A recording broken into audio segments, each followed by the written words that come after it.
Hello everyone, my name's Danielle Hinojos and I'm presenting the Maslow's hierarchy of needs. So, as you all know, you may recognize this pyramid. Everyone maybe has seen it online or in a psychology class, in your textbooks. Basically, this is the 5 stages of Maslow's hierarchy of needs.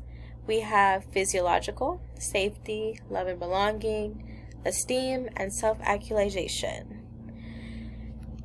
Basically, the way that this is ordered from bottom to the top is your physiological is your most basic needs. Not too complicated, but as you keep going, each stage kind of gets more complex until you get to the very top, which is probably the most, I guess you could say, the hardest level.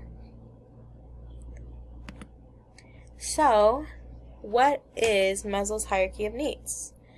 This was first introduced in 1943.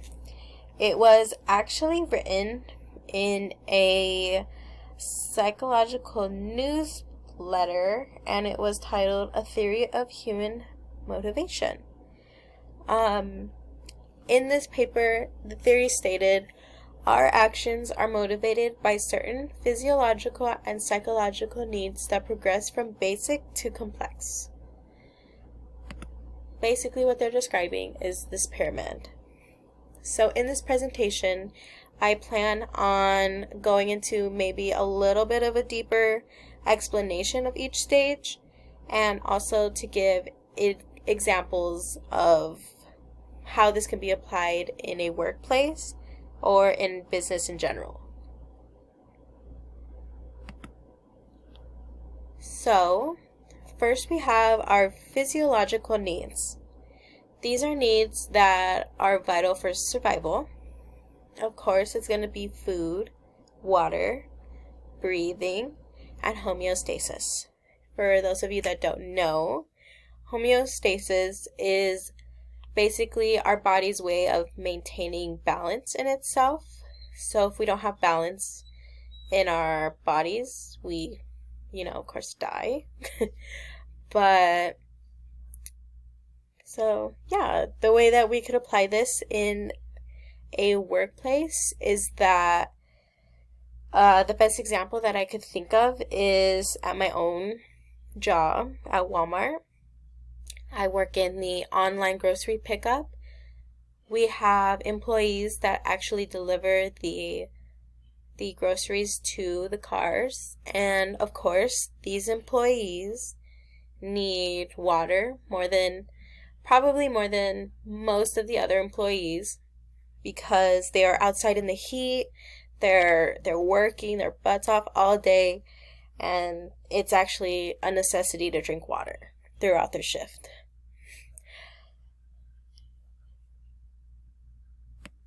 So next we have our safety needs.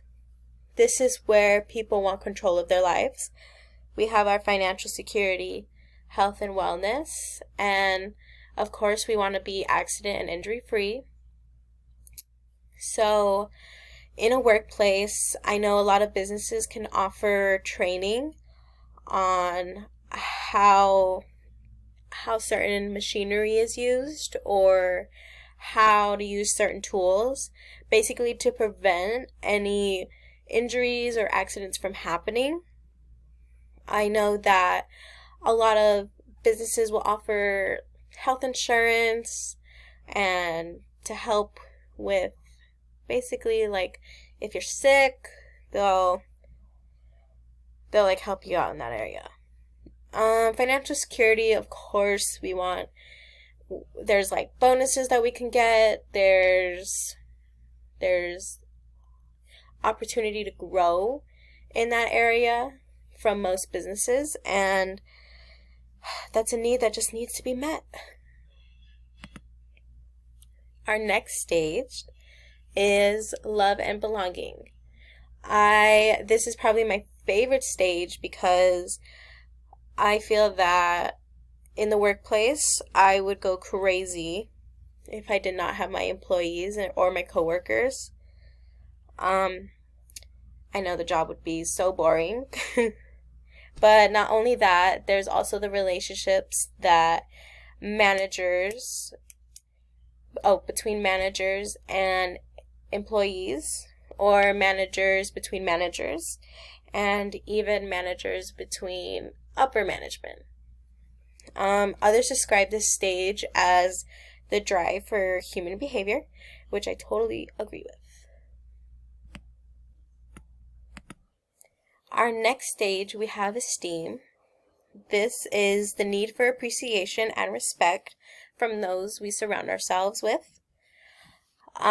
This stage is very important in a workplace, because if we do not hold any respect for our managers or our supervisors, I feel like the entire workplace would just crumble and it would be chaos.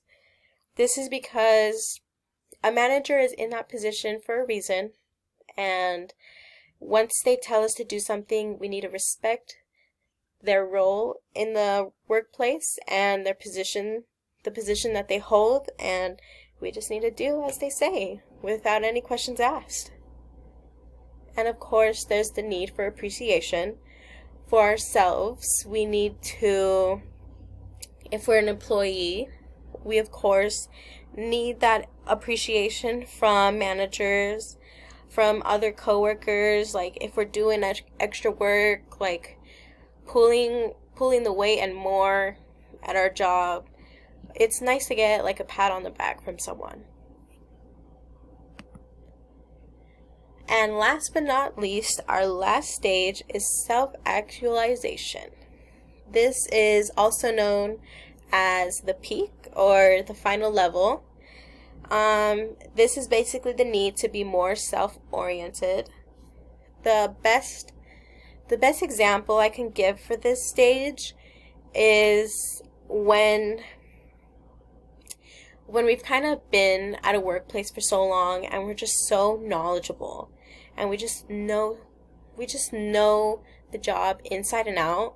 It's time to move forward, to grow in that area, seek different positions at our workplace. See if we could maybe get like a manager position or a supervisor and just keep climbing that ladder. And I know the biggest thing for self-actualization is not to care about what others think, and kind of just, we're more self-driven and more self-aware of what we need, not based off of others. And that's of course when all of our other needs are met. So that is the conclusion of my presentation. I thank you for listening and have a good night. Thank you. And of course my Works Cited page.